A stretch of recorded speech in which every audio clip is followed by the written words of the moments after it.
ലീഗിൻ്റെ PK group അഥവാ പെരുങ്കള്ളം ഗ്രൂപ്പിലെ ജൂനിയറായിട്ടുള്ള കൊട്ട ഫിറോസിൻ്റെ പഴയ ഒരു കരളലിയിക്കുന്ന പ്രസംഗം നാട്ടുകാർ കുത്തിപ്പൊക്കിയിട്ടുണ്ട്.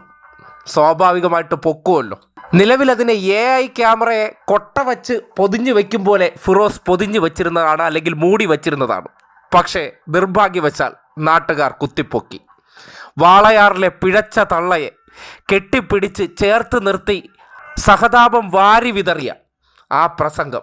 ഈ യോഗം തന്നെ നമ്മളിൽ ഒരമ്മ അർപ്പിച്ച വിശ്വാസമല്ലേ വിളിച്ചു പറയുന്നത്? എന്തിനാണ് വൈലത്തൂർ അങ്ങാടിയിലേക്ക് ഒരമ്മ തലമുണ്ടനം ചെയ്ത് വന്നത്? തന്റെ 2 പെൺകുട്ടികൾ ദുരൂഹമായ സാഹചര്യത്തിൽ കൊല്ലപ്പെട്ടു. ഒന്ന് 9 വയസ്സുള്ള ഒരു പെൺകുട്ടിയാണ്, മറ്റൊന്ന് 13 വയസ്സുള്ള ഒരു പെൺകുട്ടിയാണ്. ആ 2 പെൺകുട്ടികൾ അടുത്തടുത്ത എന്തൊരു സഹതാപം, വല്ലാത്ത സഹതാപം.